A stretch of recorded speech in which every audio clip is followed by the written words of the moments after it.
Welcome to our live training session number 33, part 3. In this video, we're going to take a look at dialing in our wide open throttle, fuel, and spark timing for our wastegate spring level. We're also going to be taking a look at doing our knock control setup and tuning and being able to use that and guide us in our spark tuning process. So we're going to have a whole bunch of things to cover. Let's jump into our live training session so we can get started. Welcome back to our live training session here with our Mitsubishi Evo 8. In the last video, we dialed in our fuel and ignition timing for both idle and part throttle. Now we're ready to take a look at our full throttle tuning of the wastegate spring level. So we have to go turn off boost control, make sure that's not going to be active, so that we're able to run as low of power and boost level as possible to get things dialed in.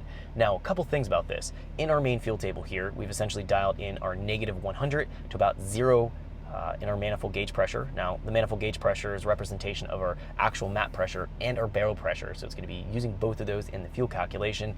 And then here, we're going to be essentially in this video mapping out now here from 0 going up here to about 150 in the manifold gauge pressure. Now, we might have to go in and rescale the axis here to read higher than 150 in the manifold gauge pressure reference. We'll have to see what's going to go. We'll have to see how much boost we're going to run. If we get to that point, we'll go ahead and do that. But for right now, this will be sufficient to get started with, at least off the wastegate spring. And we also went into our spark timing table and we've zeroed everything out here from 160 kPa and higher. So essentially 10 pounds of boost and higher. We're going to be running no ignition timing. We're going to be running our ignition timing at top dead center or 0 degrees. Now, we're doing this because we need to establish our fuel table first. We need to make sure that's going to be dialed in. Then we can start to take a look at dialing in our spark timing. Now, the other reason why I've done this is our knock control. So jumping into our knock control window here. We need to run real low spark timing so we can get a baseline for the knock sensor readings. Now, a couple things about this. I actually have a Bosch flat response knock sensor on this engine. I've wired it in through the factory wiring. It's a 2-wire that comes from the factory, and the Bosch flat response is 2-wire. There's no polarity, so I just simply hooked up the wires. I torqued the Bosch knock sensor to approximately 12 to 14 pound-feet of torque. It's just hand tight essentially, and I went in here to the frequency channel and I've selected 4 to 10 kilohertz wideband. We do have some other options here because the Bosch knock sensor is going to be a wideband reading. It can read across a huge frequency range.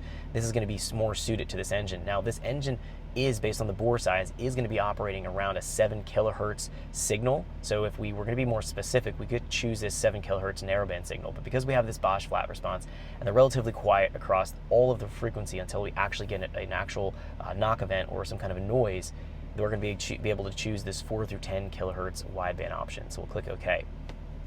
We did set our table here all to a value of 1,000. That's going to be the threshold that we have to overstep in order for the knock control to actually turn on and start to work. So we're not going to be hitting this right now. Now, a couple things about the knock control that we haven't talked about yet because we haven't gotten here to actually start to work with it. Because this is a waste spark configuration in the ignition system, so essentially coil 1 and 4 are paired together, coil 2 and 3 are paired together, and they're firing. We're going to find that the knock sensor is going to have that same kind of behavior. So if we're looking at our knock control and how it's going to be working, if we've overstepped our knock target or our knock floor, then it's going to go in and it's going to, based on how much we overstep, it's going to pull some timing out. And we are going to be specifying here no more than 5 degrees of ignition timing we're allowed to pull out. Now, we'll find that it's going to be applying that ignition retard to both cylinders. So if one cylinder is getting some kind of a reading, it's going to be affecting the other.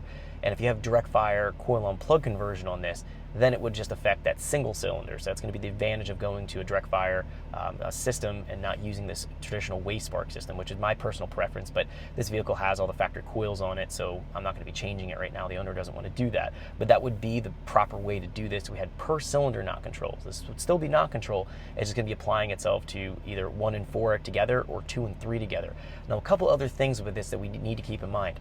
If it oversteps our threshold table here, which we're going to be determining and setting this up, we're actually going to find here that our knock levels, we can see knock level 1, 2, 3, and 4. This is going to be our knock sensor reading as we're going through and operating the engine. So we're going to be seeing what it shows us with low spark timing, then jumping back into our knock threshold table here, the knock target, setting our thresholds about 20% higher than what we're seeing in the data log here. That's going to give us a leeway, so if we have some kind of knock activity, it'll start to actually activate. Thanks for checking out our teaser clip. If you want to see the rest of this video and more than 500 hours of current EFI training we have to offer, make sure you click right here. If you want to go and check out more teaser clips from this training course, click here, and you don't want to miss any of the videos we're going to be releasing on this channel, so make sure you subscribe and click here. Thanks for watching, and I'll see you guys later.